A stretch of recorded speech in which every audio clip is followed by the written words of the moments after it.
once again welcome my students on my YouTube channel Everything is Relative। हम dipole के बारे में पढ़ रहे थे लास्ट दो वीडियोस से।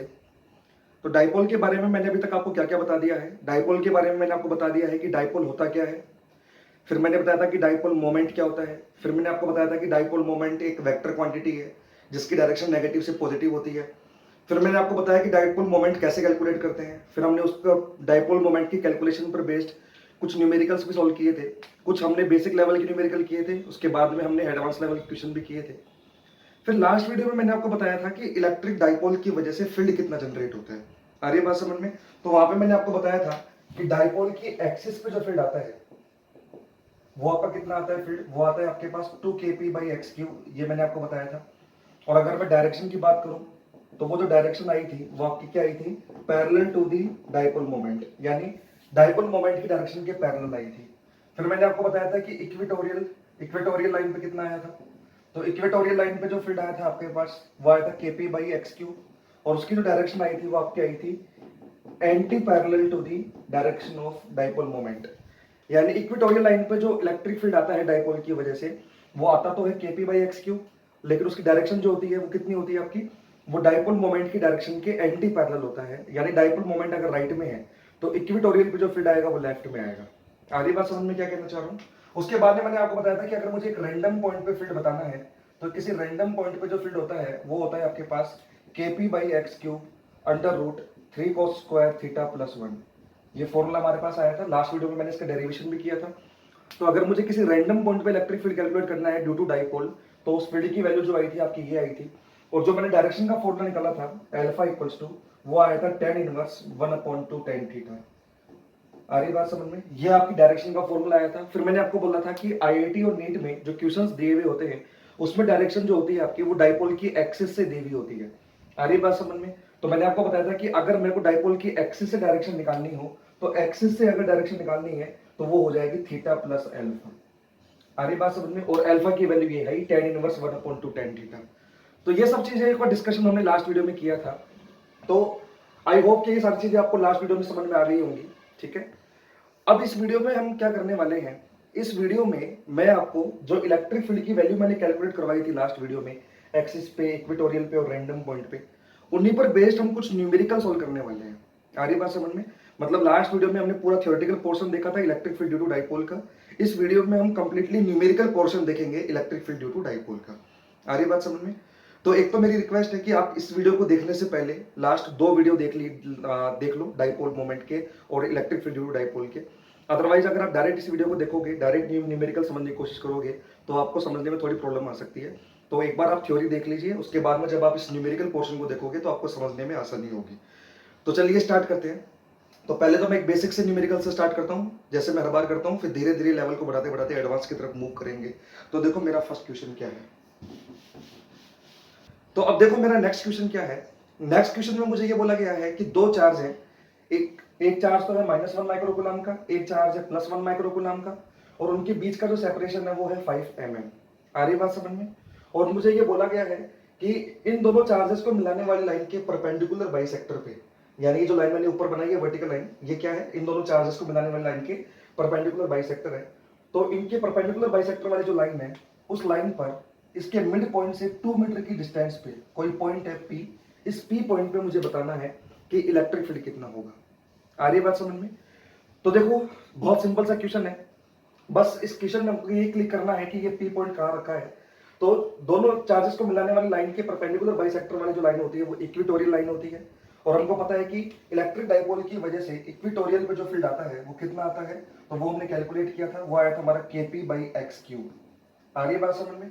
लेकिन मैंने वहां पे आपको एक चीज समझाई थी उस वीडियो में कि ये फॉर्मूला केवल और केवल तब ही वैलिड है जब हमारा x जो है वो इस स्मॉल d के कंपैरिजन में लार्ज हो। आ रही बात समझ में? मैंने जब ये वाला फॉर्मूला डिराइव करवाया था तो इसमें मैंने केस अज्यूम किया था, लास्ट वीडियो में आपने देखा होगा। वो केस ये था कि x is greater then d हो। और x क्या है, x जो है वो जिस पॉइंट पे फील्ड निकालना है उसकी डाइपोल के मिड पॉइंट से डिस्टेंस होती है, और स्मॉल d जो होता है वो दोनों चार्जेस के बीच का गैप होता है। तो यहाँ पे देखो जो डिस्टेंस है यानी जो x है वो 2 मीटर है, और जो आपका स्मॉल d है वो 5 mm है बस। तो मैं यहाँ पे ये अज्यूम कर सकता हूँ कि मेरा जो ये x है वो स्मॉल d के कंपैरिजन में बहुत लार्ज है, इसलिए मैं यहाँ पे ये वाला फॉर्मूला अप्लाई कर सकता हूँ। आ रही बात समझ में? तो देखो कैसे सोल्व करेंगे, E इक्वल्स टू के कितना हो जाएगा मेरे पास 9 इंटू 10⁻⁹ इंटू पी जो होता है वो होता है डाइपोल मोमेंट। डाइपोल मोमेंट हम कैसे कैलकुलेट करते हैं, किसी भी एक चार्ज को उनके बीच के सेपरेशन से मल्टीप्लाई कर दो, तो कोई भी एक चार्ज ले लो 1 माइक्रोकूलम यानी 1 इंटू 10⁻�6 इंटू उनके बीच का सेपरेशन वो दिया हुआ है 5 mm यानी 5 into 10⁻³ meter divided by x cube यानी 2 का क्यूब विच इज 8। तो ये 10⁻6 और -3 -9 ये पूरा कैंसिल आउट हो जाएगा। तो E की जो वैल्यू आएगी वो आएगी आपके पास 45/8 न्यूटन पर कूलम। आ रही बात समझ में, इलेक्ट्रिक फील्ड की जो यूनिट होती है वो क्या होती है भाई आपकी न्यूटन पर कूलम, ये सब चीजें हम बहुत पहले पढ़ चुके हैं। तो इलेक्ट्रिक फील्ड की जो वैल्यू आई है वो कितनी आ गई भाई हमारे पास, वो आ गई 45/8। आ रही है बात समझ में। बात करें अगर इसकी डायरेक्शन की, तो मुझे ये पता है कि ये पी पॉइंट जो है वो इस डाइपोल की इक्वेटोरियल वाली लाइन पे है। और लास्ट वीडियो में जैसा कि हमने पढ़ा था कि इक्वेटोरियल लाइन पे अगर मुझे किसी पॉइंट पे फील्ड निकालना है तो वहां पे फील्ड की डायरेक्शन जो होती है वो डाइपोल मोमेंट के एंटी पैरेलल होती है। तो डाइपोल मोमेंट की डायरेक्शन तो क्या होती है, वो तो होती है नेगेटिव से पॉजिटिव। तो डाइपोल मोमेंट अगर मेरा इस डायरेक्शन में नेगेटिव से पॉजिटिव, तो इलेक्ट्रिक फील्ड इसके एंटी पैरेलल आएगा यानी इसकी अपोजिट डायरेक्शन में आएगा। तो डाइपोल मोमेंट है हमारा राइट में, तो इलेक्ट्रिक फील्ड जो आएगा वो हमारा कहाँ पे आएगा, लेफ्ट में। तो इलेक्ट्रिक फील्ड की जो डायरेक्शन आएगी वो मेरी ये है। आ रही है बात समझ में। तो चाहो तो आप इसको -i कैप लिख दो, क्योंकि यहाँ पे जो डायरेक्शन मानते हो -i कैप में मानते हैं, या फिर अगर आप चाहो तो इसको ऐसे भी बोल सकते हो anti parallel to the direction of dipole moment. ठीक है, तो आई होप कि आपको क्लियर हुआ होगा। तो एक बेसिक लेवल का न्यूमेरिकल था। अब देखते हैं नेक्स्ट क्वेश्चन क्या है आपका।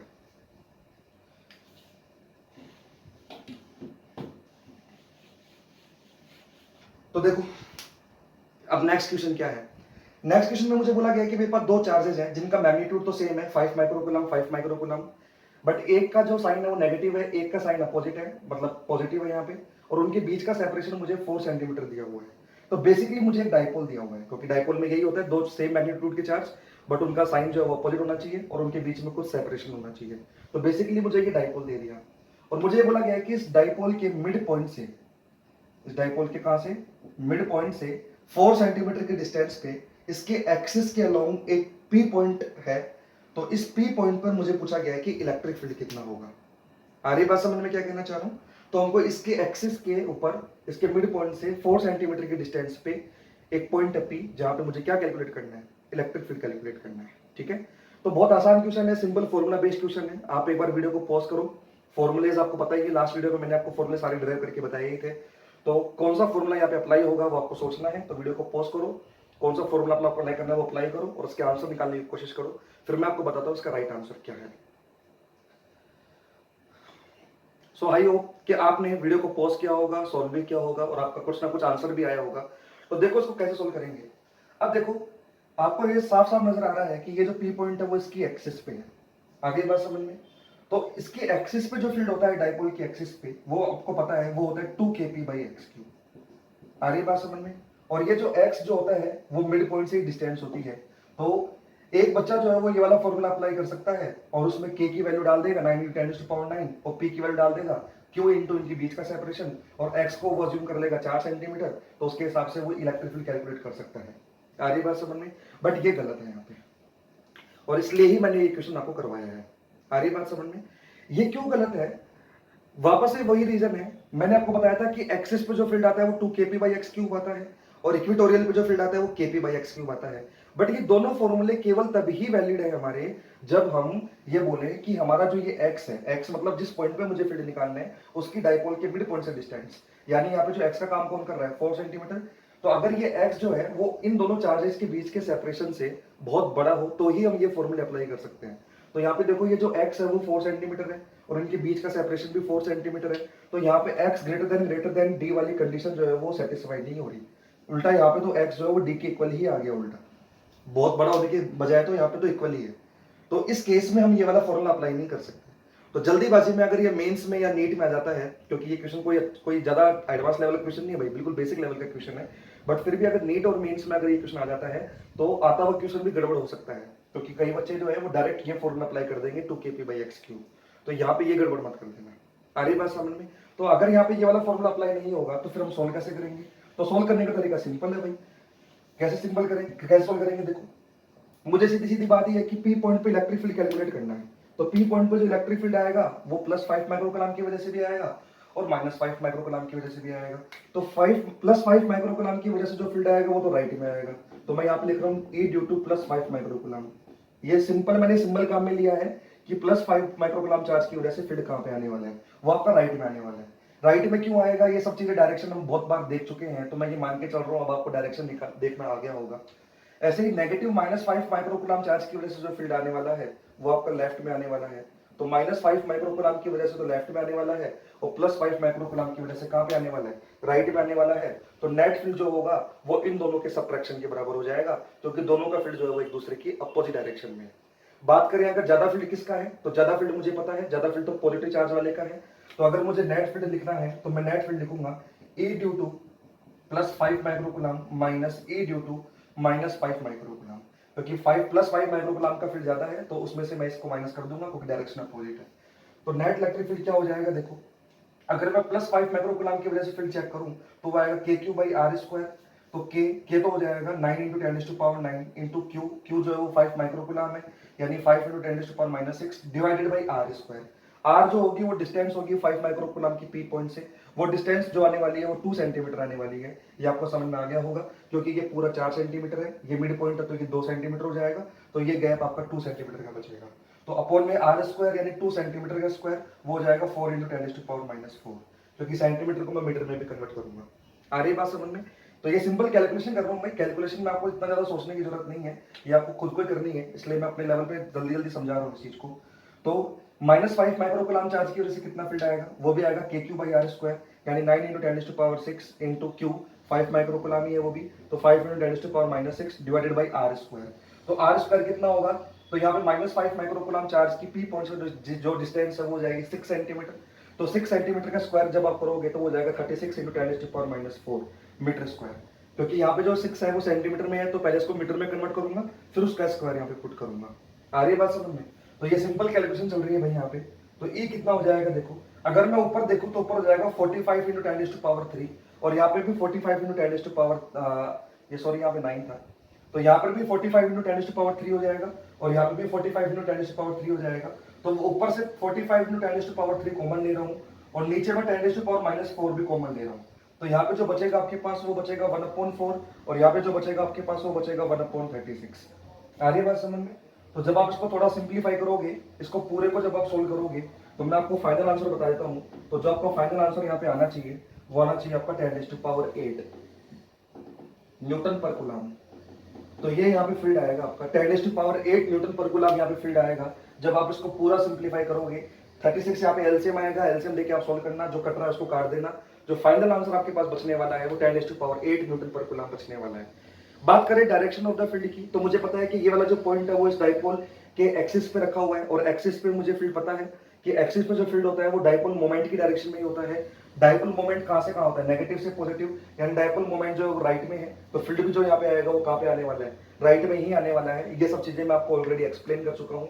तो यहाँ पे जो डायरेक्शन होगी वो राइट में होगी, या ऐसे बोल दो डायरेक्शन जो होगी वो क्या होगी, parallel to the P vector. P vector मतलब डाइपोल मोमेंट। तो डाइपोल मोमेंट नेगेटिव से पॉजिटिव यानी राइट में है और इलेक्ट्रिक फील्ड भी क्या आने वाला है, राइट में आने वाला है। तो डायरेक्शन जो होगी वो parallel to the dipole moment होगी। आ रही बात समझ में?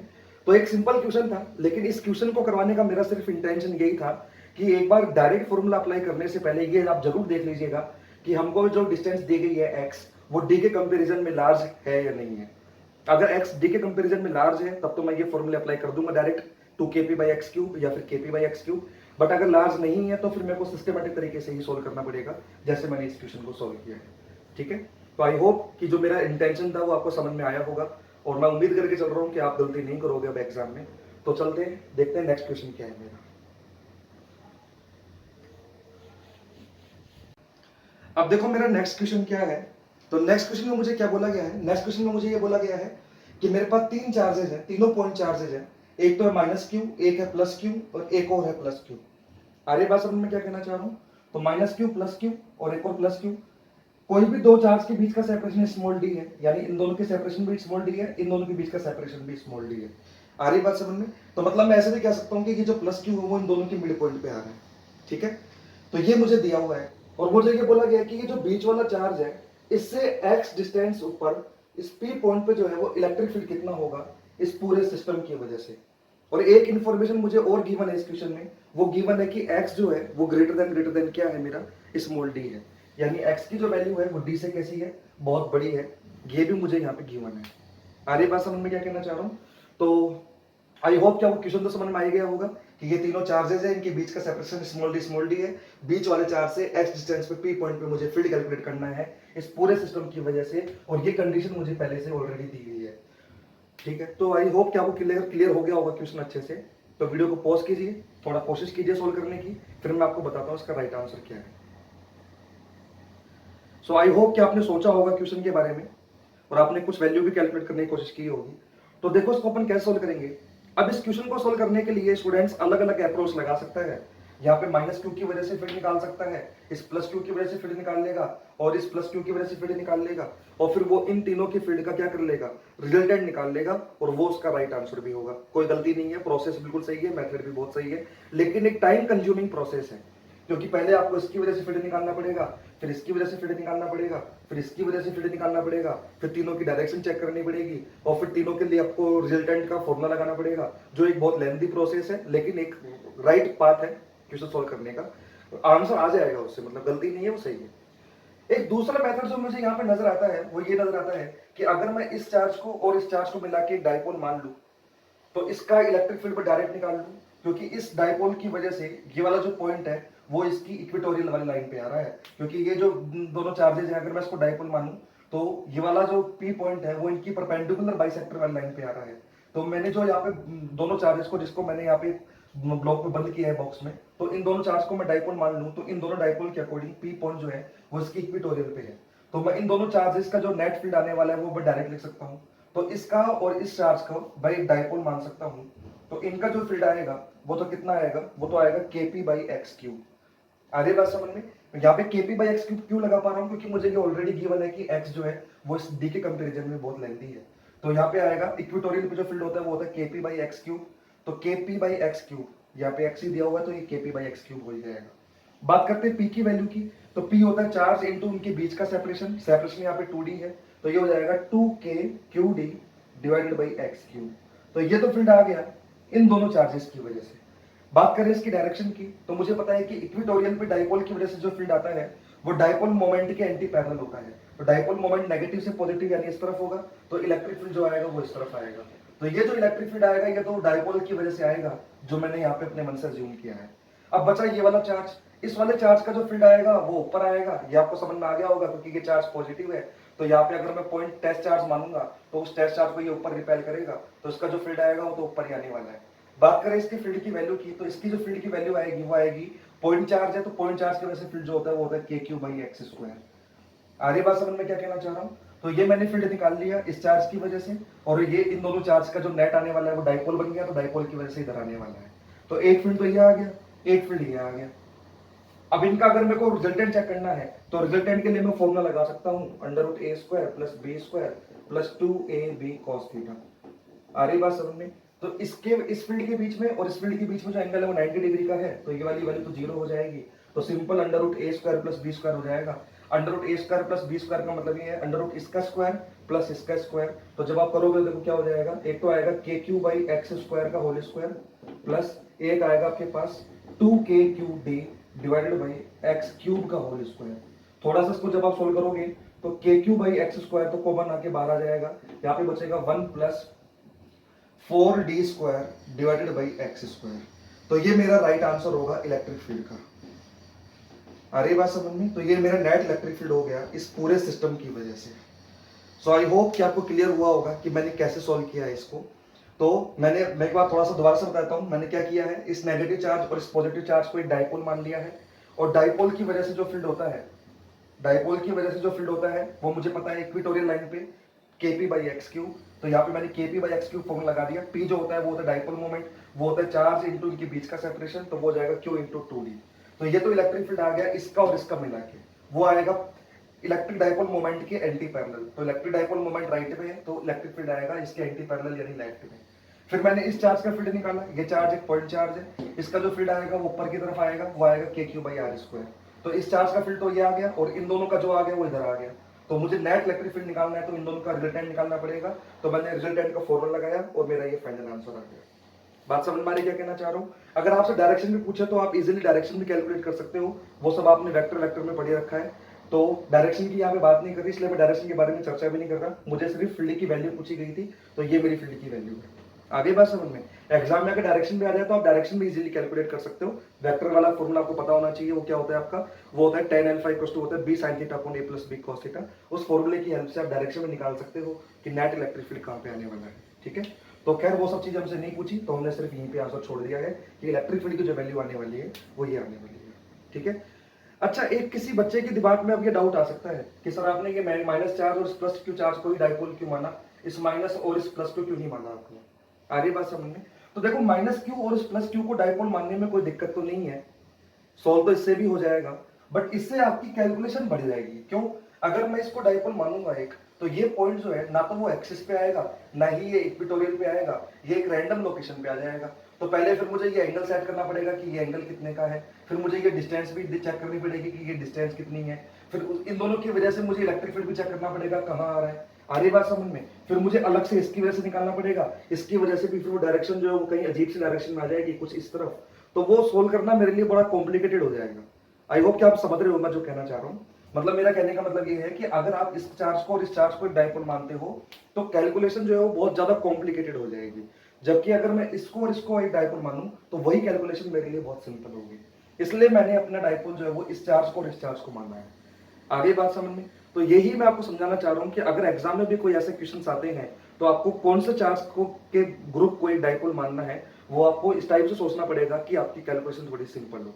तो यहाँ पे अगर किसी बच्चे ने इसको और इसको एक डाइपोल मान लिया होता तो वो इस क्वेश्चन में फंस जाता, तो ये कैलकुलेशन बहुत ज्यादा टिपिकल हो जाएगी उस केस में, जबकि इसको और इसको मानने पर हमारी कैलकुलेशन बहुत सिंपल होगी। ठीक है, तो आई होप कि आपको क्लियर हुआ होगा। मैं आगे मूव करता हूँ, देखते हैं नेक्स्ट क्वेश्चन क्या है। तो आप चाहो तो उसको एक बार नोट कर लो, वीडियो को पॉज करके इसका स्क्रीनशॉट ले लीजिए, फिर मैं इसको रफ कर रहा हूँ।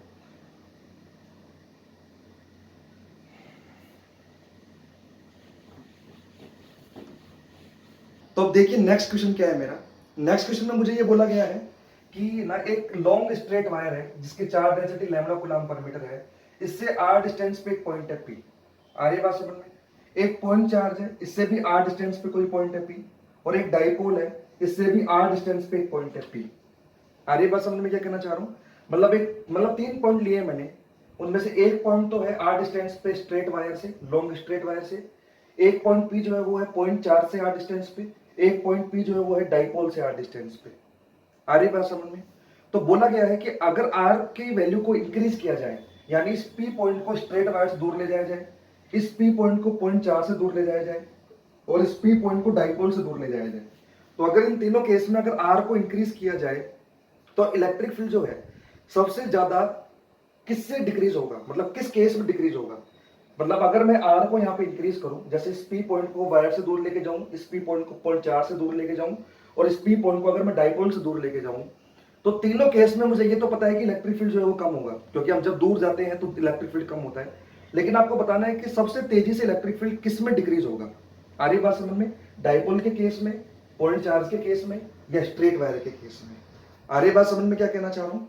तो आई होप कि आपको क्वेश्चन समझ में आया होगा। तो एक बार वीडियो को पॉज कीजिए, थोड़ा सोचिए इस क्वेश्चन के बारे में कि आर इंक्रीज करने पर, यानी दूर जाने पर इलेक्ट्रिक फील्ड तीनों में डिक्रीज होगा, लेकिन सबसे तेजी से डिक्रीज किस में होगा? डाइपोल में, पॉइंट चार्ज में, या फिर स्ट्रेट वायर में? आ रही बात समझ में? तो वीडियो को पॉज करो, थोड़ा सोचो, उसके बारे में आपको बताता हूँ इसका राइट आंसर क्या है।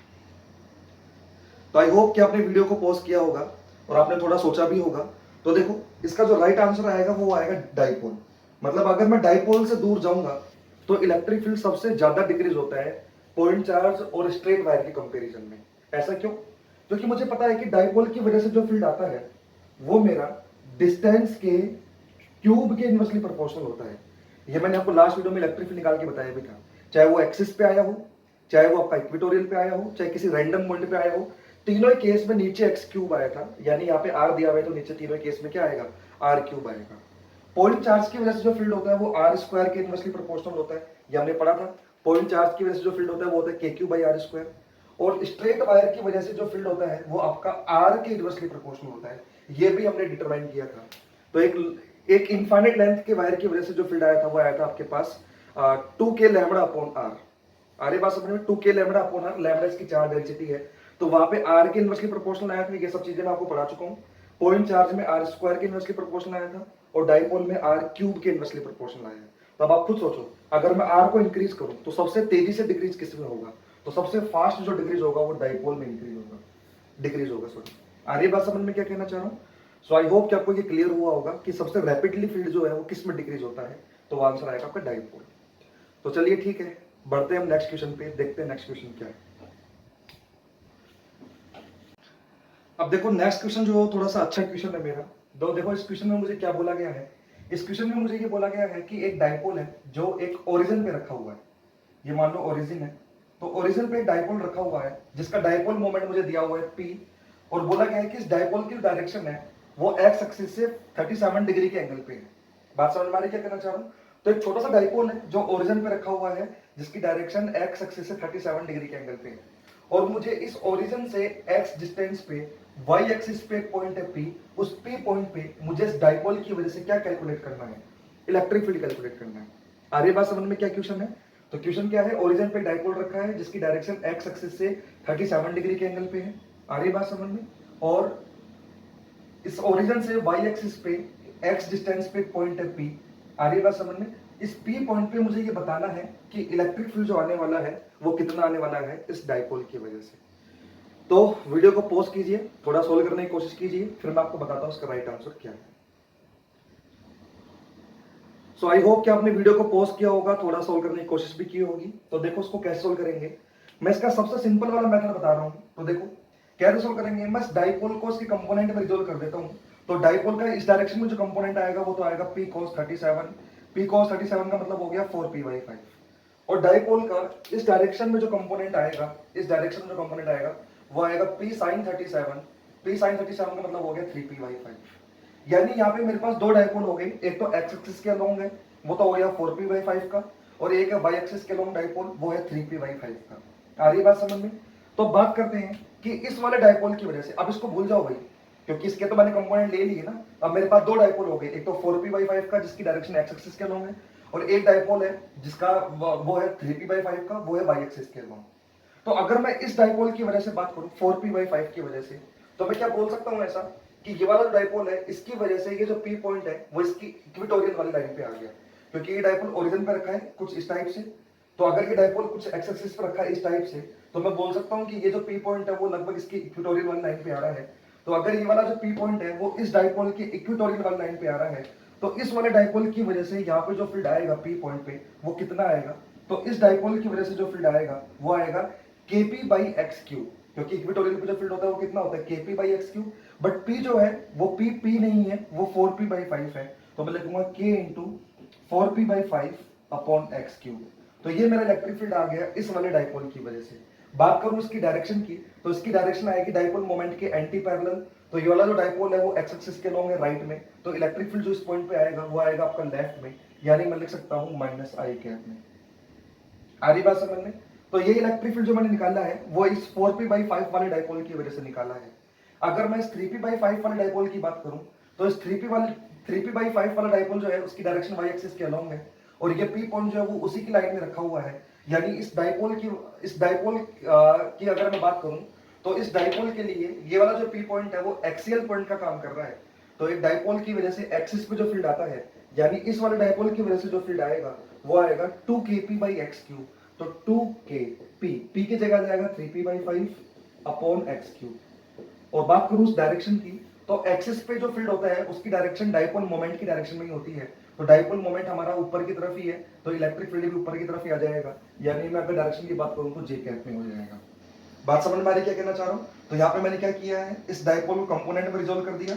एक कंपोनेंट तो आ गया P cos 37, एक आ गया P sin 37, यानी एक तो हो गया 4P/5, एक हो गया 3P/5।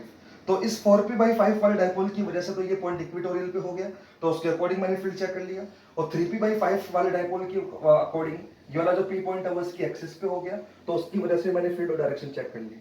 तो अगर मैं नेट फील्ड की बात करूं, तो नेट फील्ड अगर मैं वेक्टर फॉर्म में लिखूंगा, तो नेट फील्ड जो वेक्टर फॉर्म में लिखा जाएगा वो लिखा जाएगा आपके पास 4Kp divided by 5x³ minus i cap plus 6Kp divided by 5x³ plus j cap. तो ये मेरा नेट इलेक्ट्रिक फील्ड आ गया वेक्टर फॉर्म में। बात करूं अगर मैं इसकी मैग्नीट्यूड की, तो मैग्नीट्यूड आप इजीली कैलकुलेट कर सकते हो, अंडर रूट आई कैप वाले का स्क्वायर प्लस जे कैप वाले का स्क्वायर। तो वो यहाँ पे मैग्नीट्यूड की भी वैल्यू आ जाएगी कि इस पी पॉइंट पे नेट इलेक्ट्रिक फील्ड की वैल्यू क्या होगी। बात करूं अगर डायरेक्शन की, तो डायरेक्शन आप निकाल सकते हो, टेन थीटा बराबर होगा वाई बाई एक्स, यानी जे कैप वाला component divided by I cap वाला कंपोनेंट। तो वहां से आप डायरेक्शन भी चेक कर सकते हो। सो आई होप कि आपको क्लियर हुआ होगा। तो इस क्वेश्चन से बस मैं आपको ये समझाना चाह रहा हूँ कि अगर इस टाइप के कोई क्वेश्चन आ जाते हैं जहां पे डाइपोल जो है वो किसी एंगल पे हो, तो आप उसको कंपोनेंट में रिजोल्व करके क्वेश्चन को थोड़ा सोल्व कर सकते हो। तो वही मैंने यहाँ पे किया है।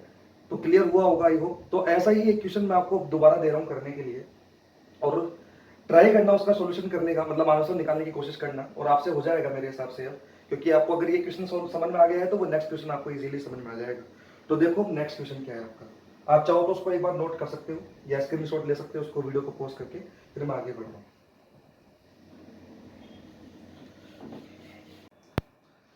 सो अब देखो नेक्स्ट क्वेश्चन क्या है अपना। नेक्स्ट क्वेश्चन में मुझे बोला गया है कि एक डाइपोल है जो ओरिजिन पे रखा है, और उसका डाइपोल मोमेंट मुझे वेक्टर फॉर्म में दिया हुआ है आई कैप प्लस रूट थ्री जे कैप। आ रही बात समझ में?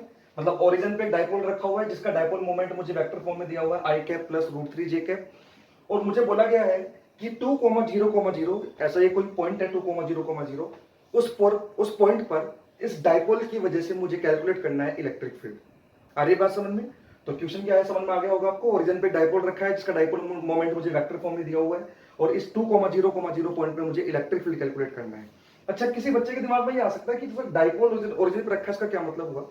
डाइपोल ओरिजिन का मतलब ये होता है कि डाइपोल अगर ओरिजिन पे रखा है, इसका मतलब वो ये कहना चाह रहा है क्वेश्चन में कि दो चार्ज हैं जिनका मैग्नीट्यूड सेम है, साइन अपोजिट है, और उस डाइपोल का जो मिड पॉइंट है वो ओरिजिन पे है। आ रही बात समझ में क्या कहना चाह रहा हूँ? जैसे मैं आपको बोलूँ एक डाइपोल ओरिजिन पे रखा है, इसका मतलब आपको ये मान के चलना है कि डाइपोल का मिड पॉइंट ओरिजिन पे है। क्लियर हो रहा है क्या कहना चाह रहा हूँ? चलो ठीक है, तो कोशिश करो कैलकुलेट करने की कि इलेक्ट्रिक फील्ड 2,0,0 पे कितना आएगा। ये क्वेश्चन उसी कैटेगरी का है जैसा क्वेश्चन मैंने अभी आपको पहले करवाया था, सेम उसी कैटेगरी का क्वेश्चन है। थोड़ा कोशिश करो वीडियो को पॉज करके सोल्व करने की, उसके बारे में आपको बताता हूँ इसका राइट आंसर क्या है और कैसे सोल्व होगा। ठीक है,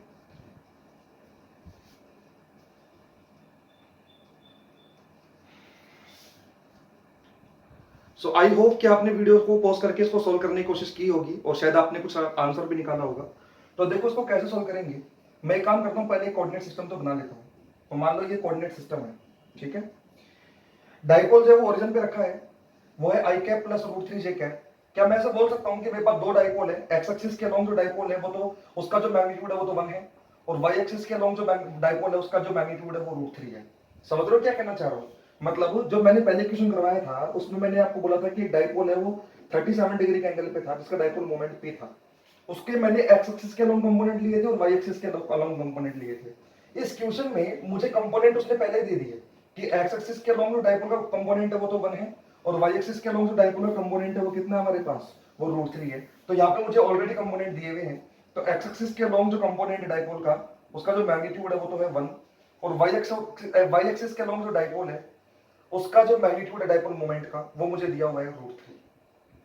बात समझ में आ रही है? तो उसको तो मैं पी वाई से इंडिकेट कर देता हूँ, उसको मैं पी एक्स से इंडिकेट कर देता हूँ। मतलब मुझे जो डाइपोल दिया हुआ है उसके डाइपोल मोमेंट का एक्स एक्सिस के लॉन्ग कंपोनेंट 1 है, और वाई एक्सिस के लॉन्ग जो कंपोनेंट है वो कितना है हमारे पास, वो हमारे पास रूट थ्री है। अब मुझे जो फील्ड निकालना है वो कहाँ पे निकालना है? मुझे फील्ड निकालना है 2,0,0 पे, यानी ये वाला जो पॉइंट है वो एक्स एक्सिस पे लाई करेगा। मतलब मुझे इस पॉइंट पे फील्ड निकालना है जो यहाँ से 2 मीटर की डिस्टेंस पे है। ठीक है, अब देखा जाए तो जो डाइपोल मोमेंट मुझे गिवन है उसके जो एक्स एक्सिस वाला जो कंपोनेंट है उस वाले कंपोनेंट की वजह से तो ये पॉइंट उसकी एक्सिस पे लाई कर रहा है, और वाई एक्सिस के अलोंग जो कंपोनेंट है उस वाले कंपोनेंट के लिए मेरा वाला ये जो पॉइंट है ये उसके इक्वेटोरियल वाली लाइन पे लाई कर रहा है। समझ में आ रही है बात? मतलब इस कंपोनेंट के लिए तो ये एक्सिस पे लाई कर रहा है, और इस वाले कंपोनेंट के लिए ये वाला पॉइंट जो है वो कहाँ पे लाई कर रहा है, उसके लिए ये इक्वेटोरियल लाइन पे काम लाई कर रहा है। तो अगर मैं इस कंपोनेंट की वजह से फील्ड चेक करूं कि इस पॉइंट पे कितना आएगा, तो इस कंपोनेंट की वजह से जो फील्ड आएगा वो आएगा 2kp by x cube. 2kp by x cube का मतलब हो गया 2k, p जो दिया हुआ है मुझे 1 दिया हुआ है, अपॉन एक्स क्यूब 2 मीटर है, यानी अपॉन में 8 आ जाएगा। यानी कितना हो जाएगा ये आपके पास, ये हो जाएगा k बाई 4। यानी इस कंपोनेंट की वजह से जो इस पॉइंट पे फील्ड आएगा वो तो आएगा आपके पास k बाई 4 न्यूटन पर कूलम। बात करूं अगर डायरेक्शन की, तो इस कंपोनेंट इसकी वजह से जो फील्ड आएगा यहाँ पे वो डाइपोल मोमेंट की डायरेक्शन में ही आएगा, क्योंकि इस कंपोनेंट के लिए ये पॉइंट इसके एक्सिस पे लाई कर रहा है, और एक्सिस पे जो फील्ड होता है वो आपका डाइपोल मोमेंट की डायरेक्शन में ही होता है। Dipole moment I cap direction में है, यानी इलेक्ट्रिक फील्ड इसी डायरेक्शन में आ जाएगा। आ रही बात समझ में? तो इस डायरेक्शन में जो इलेक्ट्रिक फील्ड आ चुका है वो k/4 आ चुका है। ठीक है, बात करते हैं इस वाले कंपोनेंट की वजह से इस पॉइंट पे फील्ड। तो ये वाला जो कंपोनेंट है इसके लिए ये पॉइंट जो है वो इक्वेटोरियल का काम कर रहा है, और इक्वेटोरियल वाली लाइन पे मुझे फील्ड पता है वो होता है kp/x3, यानी जो फील्ड आएगा वो आएगा kp जो है वो है √3 डिवाइडेड बाई x3 यानी 8, क्योंकि x यहाँ पे भी कितना है 2 है, तो 2 का क्यूब यानी 8 हो जाएगा। बात करें इसकी वजह से जो ये फील्ड आया है k√3/8 इसकी डायरेक्शन की, तो इसकी जो डायरेक्शन होगी वो कहाँ पे होगी, तो ये वाला पॉइंट इस डाइपोल के लिए इक्वेटोरियल का काम कर रहा है, और इक्वेटोरियल पॉइंट पे जो इलेक्ट्रिक फील्ड की डायरेक्शन होती है वो डाइपोल मोमेंट के एंटी पैरेलल होती है। तो यहाँ पे जो डाइपोल मोमेंट है वो जे कैप डायरेक्शन में है, तो इलेक्ट्रिक फील्ड इसका एंटी पैरेलल होगा, यानी माइनस जे कैप डायरेक्शन में होगा, यानी इलेक्ट्रिक फील्ड जो आएगा वो इधर आएगा, और वो आएगा k√3/8। बात समझ में आ रही क्या कहना चाह रहा हूँ? तो यानी कि मेरा जो नेट इलेक्ट्रिक फील्ड हो गया, अगर मैं उसको वेक्टर फॉर्म में लिखूं तो वो हो गया k/4 आई कैप माइनस का √3 k/8 जे कैप। तो ये तो मेरा वेक्टर फॉर्म हो गया।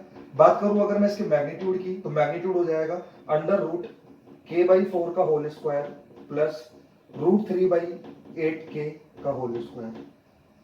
बात समझ में आ रही क्या कहना चाह रहा हूं?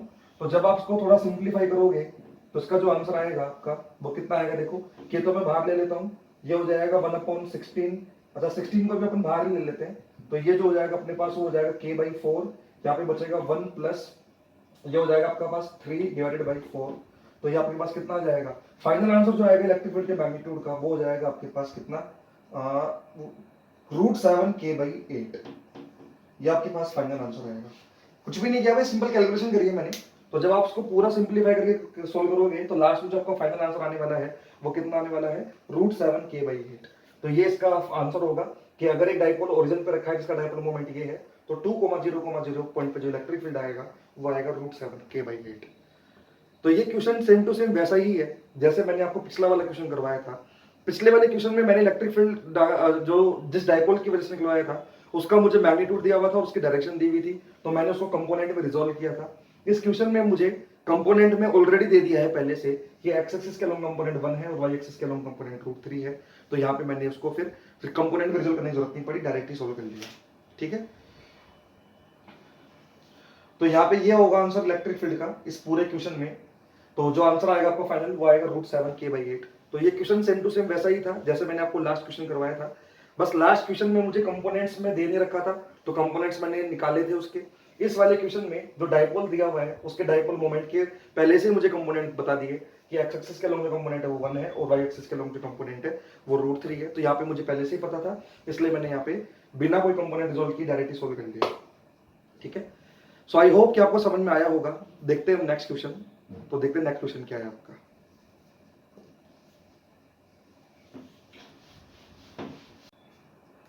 सो अब देखो मेरा नेक्स्ट क्वेश्चन क्या है। इस क्वेश्चन में मुझे बोला गया है कि एक सर्कल है जिसकी रेडियस r है और उसके सर्कमफेरेंस पे 3 डाइपोल रखे हैं, और तीनों डाइपोल जो हैं उनके डाइपोल मोमेंट जो है वो p है, यानी तीनों का जो डाइपोल मोमेंट p है। और ये तीनों डाइपोल कहाँ कहाँ रखे हैं वो डायग्राम में आपको पता लग गया। एक डाइपोल यहाँ पे रखा है, एक डाइपोल यहाँ पे रखा है, एक डाइपोल यहाँ पे रखा है, और तीनों को जो सेंटर से मिलाने वाली लाइन है उनके बीच में जो एंगल बन रहा है वो 120 डिग्री का बन रहा है। ठीक है, और एक हमको इन तीनों डाइपोल की डायरेक्शन भी दे रखी है डाइपोल मोमेंट की। तो इस डाइपोल के डाइपोल मोमेंट की डायरेक्शन इस तरफ है, इसके डाइपोल मोमेंट की डायरेक्शन इस तरफ है, और इसके डाइपोल मोमेंट की डायरेक्शन इस तरफ है। आ रही बात समझ में? तो पूरा क्वेश्चन में क्या क्या गिवन है वो मैंने आपको समझा दिया है कि 3 डाइपोल है जिनका डाइपोल मोमेंट पीपीपी है। ये कहाँ कहाँ रखे हैं वो डायग्राम में शो किया गया है, इनकी डायरेक्शन कैसे कैसे है वो भी डायग्राम में शो किया गया है। हमको पूछा क्या गया है, हमको ये पूछा गया है कि इन तीनों डाइपोल की वजह से सेंटर पे फील्ड कितना आएगा, मतलब आपको बताना है ई एट सेंटर। तो ई एट सेंटर कितना होगा यही हमको बताना है, तीनों डाइपोल की वजह से net electric field at the centre. तो एक अच्छे कैटेगरी का क्वेश्चन है, तो वीडियो को पॉज कीजिए, थोड़ा सा ट्राई कीजिए इसको सोल्व करने की। अगर आपका आंसर आ जाता है तो अच्छी बात है, अगर नहीं भी आता है तो फिर भी कोशिश तो कीजिए, उसके बाद मैं आपको बताता हूँ इसका सोल्यूशन कैसे होगा।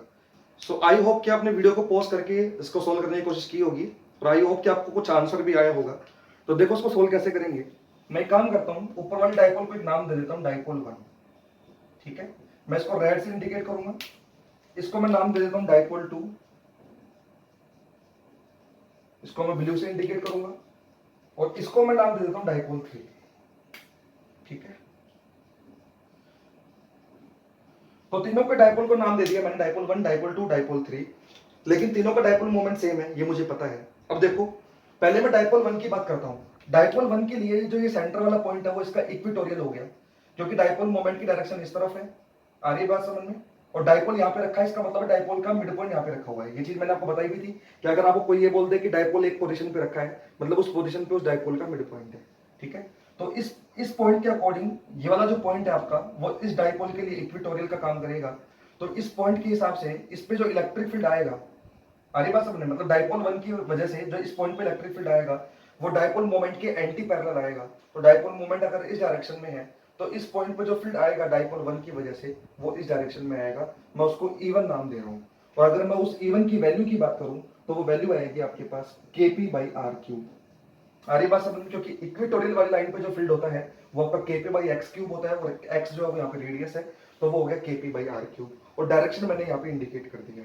ठीक है, बात करें अगर डायपोल 2 की, तो डायपोल 2 के लिए भी ये वाला जो पॉइंट है वो इक्विटोरियल का काम कर रहा है। तो इस पॉइंट पे जो फील्ड आएगा वो डायपोल मोमेंट के एंटी पैरेलल आएगा, यानी E2 जो है वो कुछ आपका इस डायरेक्शन में आएगा। और बात करें अगर E2 की वैल्यू की, तो E2 की वैल्यू भी KP/R³ ही होने वाली है, क्योंकि यहाँ पर भी x जो है वो r के बराबर ही है और इसका डायपोल मोमेंट भी p है। तो E2 की जो वैल्यू आएगी आपके पास वो भी KP/R³ ही आने वाली है। ठीक है, अब बात करें अगर हम डायपोल 3 की वजह से डायपोल मोमेंट की, तो डायपोल मोमेंट जो आएगा इसकी वजह से, तो इस वाले डायपोल की वजह से भी ये वाला जो पॉइंट है वो इक्विटोरियल का काम कर रहा है। तो इसकी वजह से जो फील्ड आएगा वो इसकी डायरेक्शन के एंटी पैरेलल आएगा, यानी E3 जो आएगा वो आपका इस डायरेक्शन में आएगा। और अगर मैं इस E3 की बात करूं मैग्नीट्यूड की, तो E3 का जो मैग्नीट्यूड होगा आपका वो भी कितना होगा, वो E3 जो होगा आपका वो भी KP/R³ ही रहने वाला है। अरे बात समझ में क्या कहना चाह रहा हूं? तो तीनों की वजह से फील्ड की डायरेक्शन मैंने बता दी है, तीनों की वजह से फील्ड का मैग्नीट्यूड भी मैंने बता दिया है। तो मैं ऐसे कह सकता हूं कि तीनों की वजह से जो फील्ड आ रहा है वो तो वैल्यू बराबर ही है। तो मैं इन तीनों को एक काम करता हूं, E की बराबर ही मान लेता हूं, और उस E की वैल्यू क्या है, KP/R³ के बराबर है, ताकि मुझे बार बार E1 E2 E3 ना लिखना पड़े। तीनों का मैग्नीट्यूड सेम ही आया है, तो मैं एक काम करता हूं, उसको E ही मान लेता हूं। ठीक है, अब थोड़ा सा हम कैलकुलेशन सॉल्व करते हैं। देखो, अगर मैं बात करूं इस एंगल की, तो यहां से लेकर यहां तक पूरा का पूरा कितने डिग्री का है, यहां से लेकर यहां तक पूरा 120 डिग्री का है। अब यहाँ पे देखो, ये वाला जो एंगल होगा यहाँ पे वो 90 डिग्री का होगा, क्योंकि इक्वेटोरियल के पॉइंट पे जो फील्ड आएगा वो उसके एंटी पैरेलल आएगा। तो अगर मैं बात करूं इस एंगल की कि ये वाला एंगल कितना हो जाएगा, तो देखो यहां से लेकर यहां तक 90 का हो गया, तो अगर यहां से यहां तक 90 का हो गया तो ये वाला जो एंगल हो गया वो कितने डिग्री का हो गया आपका, ये वाला एंगल हो गया आपका 30 डिग्री का। तो अगर ये 30 का हो गया तो यहां से यहां तक पूरा कितने डिग्री का हो जाएगा, 60 डिग्री का। मतलब ये जो एंगल बनेगा आपका वो 60 डिग्री का बनेगा। मतलब E3 का जो E1 के साथ जो एंगल बनेगा वो कितने डिग्री का बनने वाला है, 60 डिग्री का बनने वाला है। क्यों बनने वाला है समझ में आ गया होगा आपको शायद, क्योंकि ये यहां से लेकर यहां तक जो एंगल है, मतलब ये यहां से लेकर यहां तक एंगल वो 120 का है, ये 90 का है। तो अगर ये 120 का है, ये 90 का है, तो ये वाला एंगल कितने का बचा होगा, 30 का बचा होगा। आ रही बात समझ में? इस टाइप से यहाँ पे भी देखो, यहां से लेकर यहां तक 90 का है, पूरा 120 का है, तो ये भी कितने का हो गया होगा, 30 का। तो ये भी 30 का है, ये भी 30 का है, तो इस पूरे का वैल्यू कितना हो गया, इस पूरे का जो वैल्यू हो गया आपका वो कितने डिग्री का हो गया, 60 डिग्री का हो गया। अगर आप इस 60 से नहीं करना चाहते तो आप यहां से भी कर सकते हो कि ये वाला जो एंगल है वो 30 डिग्री का हो जाएगा। खैर ठीक है, तो आई होप कि आपको ये समझ में आ गया होगा कि ये वाला जो एंगल है वो कितने डिग्री का हो जाएगा, 60 डिग्री का हो जाएगा। अगर मैं बात करूं ऊपर वाले डायपोल की वजह से, तो ऊपर वाले डायपोल का जो एंगल होगा वो कितने डिग्री का होगा, देखो आप ध्यान से। अब यहाँ पे देखो आप कि आपका ये वाला जो एंगल है, कौन सा वाला एंगल, यहां से लेकर यहां तक ये 90 डिग्री का है, यहां से लेकर यहां तक कितने डिग्री का है, 90 डिग्री का है। तो अगर यहां से लेकर यहां तक 90 डिग्री का है और ये पूरा 120 का है, तो ये वाला एंगल जो बचेगा वो कितने का बचेगा, 30 का बचेगा। आ रही बात समझ में? तो अगर ये वाला एंगल 30 का बचेगा तो ये वाला एंगल कितने का हो जाएगा आपका, ये वाला एंगल 60 डिग्री का हो जाएगा। ये बात समझ में आ रही है क्या कहना चाह रहा हूं? तो यहाँ पे थोड़ा सा बस एंगल वेंगल का चक्कर पड़ सकता है, तो मैंने आपको समझाने की पूरी कोशिश की है कि मैंने कैसे यहाँ पे एंगल डिटरमाइन किए हैं। तो E2 का इस E1 के साथ जो एंगल आया है वो 60 डिग्री का आया है, E3 का भी E1 के साथ जो एंगल आया है वो 60 डिग्री का ही आया है। ये थोड़ी सी कैलकुलेशन है, आप खुद से करके देखोगे तो आपको समझ में आ जाएगा कि मैंने यहाँ पे ये एंगल कैसे सेट किए हैं। तो E2 का E1 के साथ 60 डिग्री का एंगल हो गया, ऐसे E3 का भी E1 के साथ कितने डिग्री का एंगल हो गया, 60 डिग्री का एंगल हो गया। अच्छा, E1 E2 E3 की वैल्यू बराबर है, तो मैं सबको E की बराबर ही कर देता हूँ, ये सब E के इक्वल है। तो अगर मैं कंपोनेंट लूं E2 का, तो E2 का जो इसके अलोंग कंपोनेंट आएगा, E1 के अलोंग जो कंपोनेंट आएगा वो E cos 60 आएगा, क्योंकि ये एंगल 60 डिग्री का हो गया यहां से लेकर यहां तक। ये वाला जो एंगल है वो कितने डिग्री का है आपका, ये वाला एंगल आपका 60 डिग्री का है। ठीक है, तो यहाँ पे जो कंपोनेंट आएगा वो आएगा E cos 60, और ऊपर जो कंपोनेंट आएगा वो आएगा E sin 60। ऐसे मैं इस E3 वाले के कंपोनेंट लूंगा तो E3 का इधर वाला जो कंपोनेंट आएगा, अब ये एंगल दोबारा से 60 डिग्री का है यहां से लेकर यहां तक का, तो E3 का ये जो वाला कंपोनेंट आएगा वो आएगा E cos 60 और जो नीचे जो कंपोनेंट आएगा वो आएगा E sin 60। ठीक है, तो ये वाले कंपोनेंट और ये वाले कंपोनेंट तो आपस में एक दूसरे को कैंसिल आउट कर देंगे, तो जब नेट इलेक्ट्रिक फील्ड बचेगा वो सारा का सारा इधर ही बचेगा।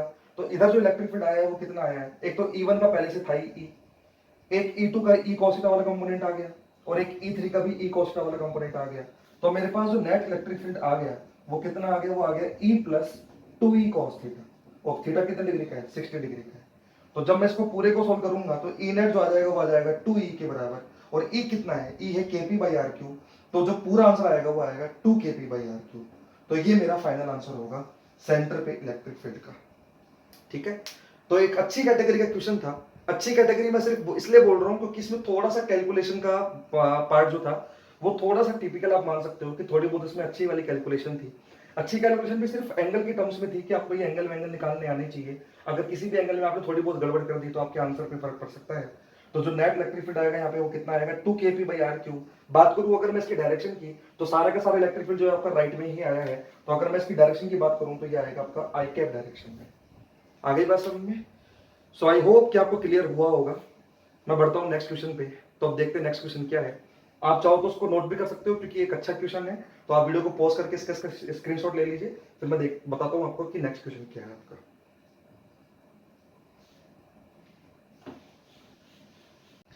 अब देखो मेरा नेक्स्ट क्वेश्चन क्या है।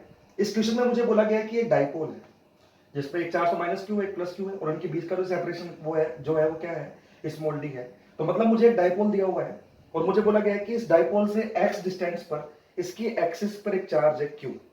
आरी बात समझ में क्या कहना चाह रहा हूँ। तो डाइपोल की एक्सिस पर, डाइपोल से एक्स डिस्टेंस पर चार्ज है कैपिटल क्यू। इसका मतलब वो जो एक्स है वो कहां से होगी, डाइपोल के मिड पॉइंट से होगी।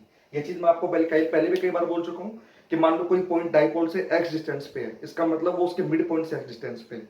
तो देखो इसमें बोला गया एक डाइपोल है, इस डाइपोल से इसकी एक्सिस पर एक्स डिस्टेंस पे चार्ज है कैपिटल क्यू।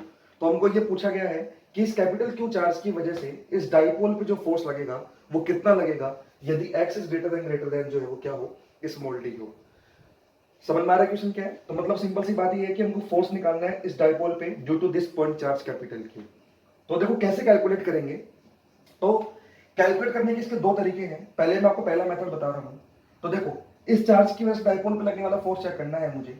तो पहले मैं ये चेक कर लेता हूं कि इस चार्ज ने इस चार्ज पर कितना फोर्स लगाया, फिर मैं ये चेक कर लूंगा कि इस चार्ज ने इस पर कितना फोर्स लगाया। आ रही बात समझ में। तो पहले तो ये देखो इस चार्ज ने प्लस क्यू वाले पर कितना फोर्स लगाया, तो मैं पहले निकाल रहा हूँ plus force on plus Q charge. तो प्लस क्यू चार्ज पे कितना फोर्स लगेगा वो चेक करो। देखो वो लगेगा के Q small Q divided by R square. अब आर कितना होगा, ये मिड पॉइंट है तो ये डिस्टेंस डी बाई टू हो जाएगी, ये पूरी एक्स है तो ये डिस्टेंस हो जाएगी x minus D by to. तो अपॉन में आर स्क्वायर यानी x minus D by two का होल स्क्वायर। बात करूं अगर मैं फोर्स की, तो फोर्स की डायरेक्शन क्या होगी देखो। तो फोर्स की डायरेक्शन क्या होगी यहाँ पे देखो। तो ये प्लस क्यू चार्ज है, इस पर जो फोर्स लगेगा वो रिपल्शन फोर्स लगेगा, यानी फोर्स जो लगेगा वो इस डायरेक्शन में लगेगा। तो अगर फोर्स इस डायरेक्शन में लगेगा यानी कि ये जो फोर्स आएगा आपका वो कहां पे आएगा, आपका माइनस आई कैप डायरेक्शन में। ठीक है, अगर मैं बात करूं कि माइनस क्यू चार्ज पे कितना फोर्स लगेगा, तो एफ ऑन माइनस क्यू जो फोर्स लगेगा वो लगेगा के Q Q divided by R square. R square यहाँ पे कितना हो जाएगा, X plus D by two. अरे बात समझ में। तो ये हो जाएगा X plus D by two का होल स्क्वायर। बात करें अगर इसकी फोर्स की डायरेक्शन की, तो ये वाला जो चार्ज है उसको क्या करेगा, अट्रैक्ट करेगा। अट्रैक्ट करेगा मतलब फोर्स कहां पे लगेगा, राइट में लगेगा यानी आई कैप में लगेगा। तो देखा जाए तो इस पर फोर्स की डायरेक्शन और इस पर फोर्स की डायरेक्शन एक दूसरे के अपोजिट आई है। तो अगर मुझे नेट फोर्स निकालना है तो दोनों फोर्स को आपस में क्या करना पड़ेगा, सबट्रैक्ट करना पड़ेगा। क्योंकि इस पे जो फोर्स आया है वो तो लेफ्ट में आया है, इस पे जो फोर्स आया है वो राइट में आया है। तो नेट फोर्स के लिए मुझे क्या करना पड़ेगा, दोनों फोर्स को सबट्रैक्ट करना पड़ेगा। ठीक है, तो अगर मैं नेट फोर्स की बात करूं तो देखो क्या हो जाएगा, एफ नेट। अब किसमें से कौन सा फोर्स घटाऊं मैं यहाँ पे, तो ज्यादा फोर्स जो लग रहा है वो पॉजिटिव चार्ज पे लग रहा है क्योंकि ये फोर्स, ये वाला जो चार्ज है वो इसके ज्यादा पास में है। तो इस पे जो फोर्स लग रहा है वो ज्यादा लग रहा है, इस पे जो फोर्स लग रहा है वो कम लग रहा है। तो ओवरऑल जो फोर्स आएगा वो इसकी वजह से ही आएगा क्योंकि इसका फोर्स ज्यादा लग रहा है। तो जो नेट फोर्स की डायरेक्शन होगी वो आपकी लेफ्ट में ही आने वाली है क्योंकि ज्यादा फोर्स इसका है और इस पे फोर्स लेफ्ट में लग रहा है।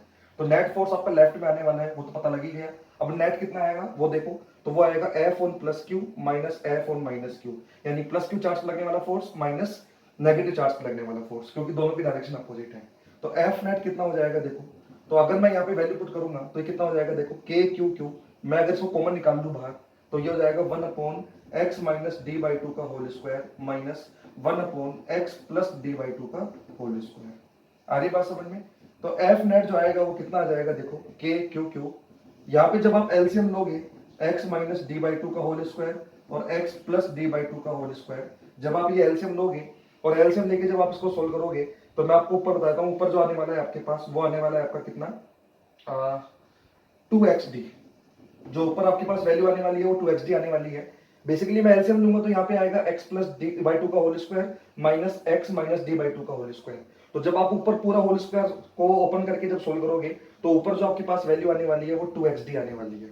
आ रही बात समझ में क्या कहना चाह रहा हूँ? अब वो कैलकुलेशन का काम तो आपका है, आप खुद भी देख सकते हो, एलसीएम लोगे तो ऊपर यही आने वाला है। ठीक है, तो आगे की कैलकुलेशन मैं यहाँ पे कर देता हूँ। तो एफ नेट जो हो जाएगा वो कितना हो जाएगा, देखो तो ऊपर कितना हो जाएगा, के Q x into small Q into D into two. मैंने देखो कैसे लिखा है, मैंने इस 2x के क्यू को एक साथ लिख दिया, 2 के क्यू एक्स, और q इंटू डी को मैंने एक साथ लिख दिया। अब q इंटू डी को मैंने एक साथ लिखा क्यों, वो क्या आपको समझ में आ गया होगा, क्योंकि मैं q इंटू डी को बोल सकता हूँ डाइपोल मोमेंट यानी p, इसलिए मैंने q इंटू डी को एक साथ लिख दिया है, डिवाइडेड बाई ये क्या हो जाएगा, देखो ये हो जाएगा X square minus D square by 4 का होल स्क्वायर, क्योंकि ये है a माइनस बी और a प्लस बी, तो a plus B into A minus B जो होता है वो होता है a square minus B square. ठीक है, अब यहाँ पे देखो x is greater than capital small d है, तो मैं नीचे वाले टर्म को सिर्फ x स्क्वायर ही मान सकता हूँ। तो ये जो f नेट होगा वो कितना हो जाएगा, देखो वो हो जाएगा 2k Q x into Q into D हो जाएगा p डिवाइडेड बाई नीचे जो आ जाएगा वो x की पावर 4 आ जाएगा, तो एक x से ये x कट जाएगा, तो f नेट जो आएगा आपके पास वो आ जाएगा 2k Q p divided by x Q. बात समझ में आ रही क्या कहना चाह रहा हूँ? और डायरेक्शन की अगर मैं बात करूं तो डायरेक्शन जो आएगी वो पॉजिटिव चार्ज की तरफ ही आएगी, क्योंकि पॉजिटिव चार्ज पे जिस डायरेक्शन में फोर्स लग रहा था वही फोर्स मेरा नेट फोर्स होगा, क्योंकि पॉजिटिव पे फोर्स ज्यादा लग रहा था, तो पॉजिटिव पे जो फोर्स लग रहा था वो लेफ्ट में लग रहा था, तो यानी नेट फोर्स की डायरेक्शन आएगी आपकी वो लेफ्ट में ही आएगी, यानी माइनस एक में आ जाएगी। आ रही बात समझ में क्या कहना चाह रहा हूँ? तो ये मेरे नेट फोर्स की यहाँ पे वैल्यू होगी। सो आई होप कि आपको क्लियर हुआ होगा कि मैंने कैसे सोल्व किया है। तो सिंपल है, मुझे क्यू चार्ज की वजह से डायपोल पे फोर्स निकालना था, तो पहले मैंने इस पे फोर्स चेक कर लिया कि इस पे कितना लग रहा है, फिर मैंने चेक कर लिया कि इस पे फोर्स कितना लग रहा है, तो मैंने देखा कि इस पे फोर्स ज्यादा लगेगा क्योंकि पास में है, और दोनों पे जो फोर्स है वो अपोजिट डायरेक्शन में आ रहा है, तो मैंने नेट फोर्स निकालने के लिए दोनों का फोर्स को क्या कर दिया, सब्ट्रैक्ट कर लिया, और सब्ट्रैक्ट करके मैंने पूरा सेल्फ सोल्व किया है बस। और फाइनली जो मेरे पास आंसर आया है वो आया है 2k/q/p अपॉन x³, और जो डायरेक्शन आई है वो माइनस आई कैप में आई है, क्योंकि ज्यादा फोर्स पॉजिटिव चार्ज पे लग रहा है और पॉजिटिव चार्ज पे फोर्स लेफ्ट में लग रहा है, यानी नेट फोर्स जो आएगा वो आपका लेफ्ट में ही आएगा, यानी माइनस आई कैप डायरेक्शन में आएगा। या मैं ऐसे भी बोल सकता हूँ डाइपोल मोमेंट की अपोजिट डायरेक्शन में, क्योंकि डाइपोल मोमेंट होगा आपका माइनस चार्ज से प्लस चार्ज की तरफ, यानी राइट में, और मेरा फोर्स आया है लेफ्ट में, तो मैं ऐसे भी बोल सकता हूँ कि जो नेट फोर्स लग रहा है डाइपोल पे वो डाइपोल मोमेंट के एंटी पैरेलल लग रहा है। आप चाहो तो ऐसे भी बोल सकते हो, क्योंकि ऑप्शन में कुछ भी हो सकता है, ऑप्शन में माइनस आई कैप लिखा हुआ सकता है, या ऑप्शन में ये भी लिखा हुआ सकता है कि इस चार्ज की वजह से जो इस पे फोर्स लग रहा है वो इतना लग रहा है, but anti parallel to the dipole moment, तो वो भी ऑप्शन ठीक होगा, क्योंकि डायरेक्शन जो आ रही है वो डाइपोल मोमेंट के एंटी पैरेलल आ रही है। ठीक है, अब देखो आप, मेरे को वैसे इतना बड़ा कैलकुलेशन करने की जरूरत नहीं थी, मैं इस क्वेश्चन को एक और तरीके से सोल्व कर सकता था। कैसे, वो ध्यान से देखना। मैं इस क्वेश्चन को एक और तरीके से कैसे सोल्व कर सकता था, मैं इसको एक बार रफ कर रहा हूं, तो देखो मैं इसको और कैसे सोल्व कर सकता था।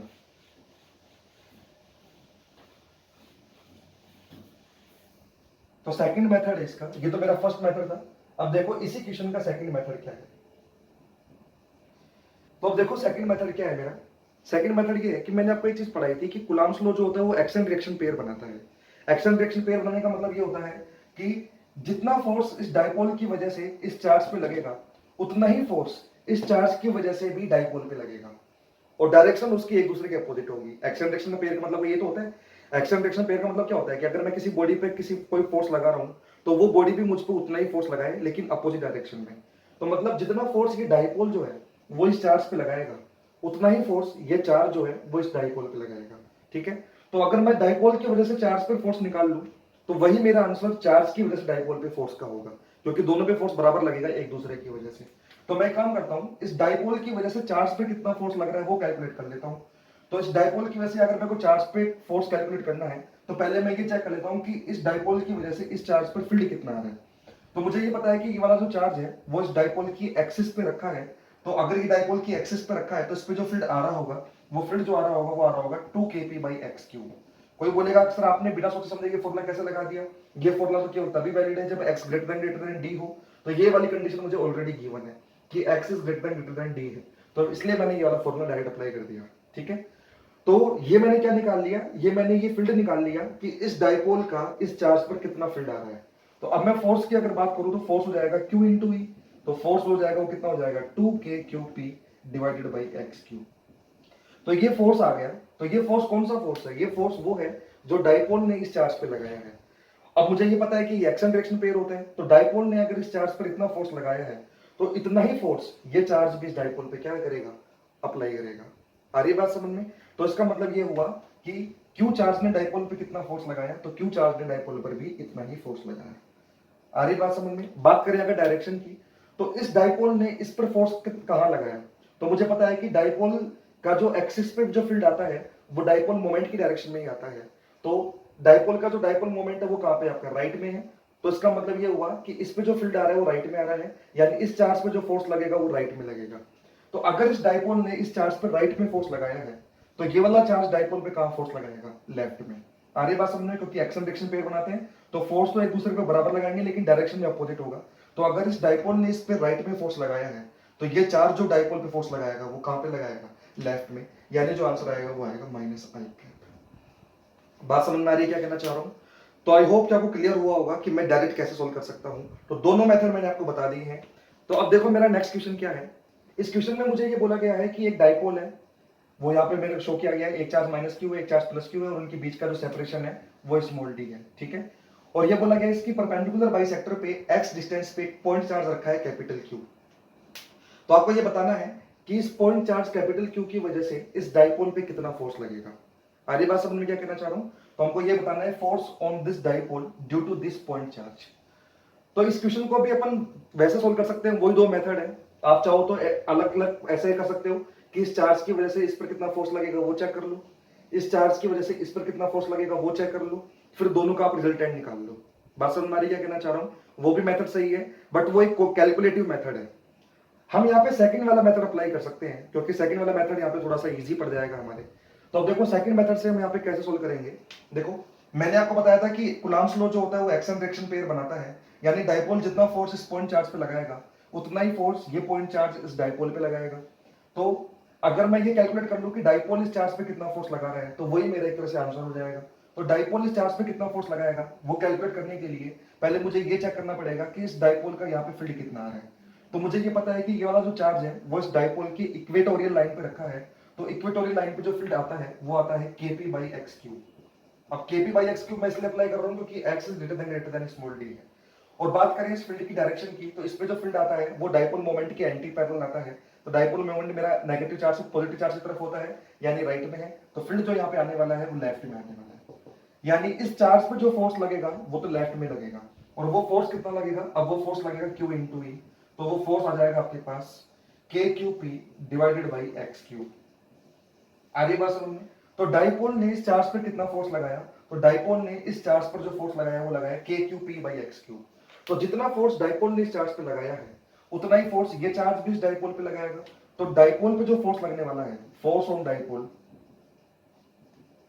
Due to capital Q charge, तो वो भी कितना आने वाला है, तो वो भी इतना ही आने वाला है। वो कितना आएगा KQP डिवाइडेड बाई कितना, एक्स क्यूब। लेकिन यहाँ पे डायरेक्शन में फर्क पड़ेगा।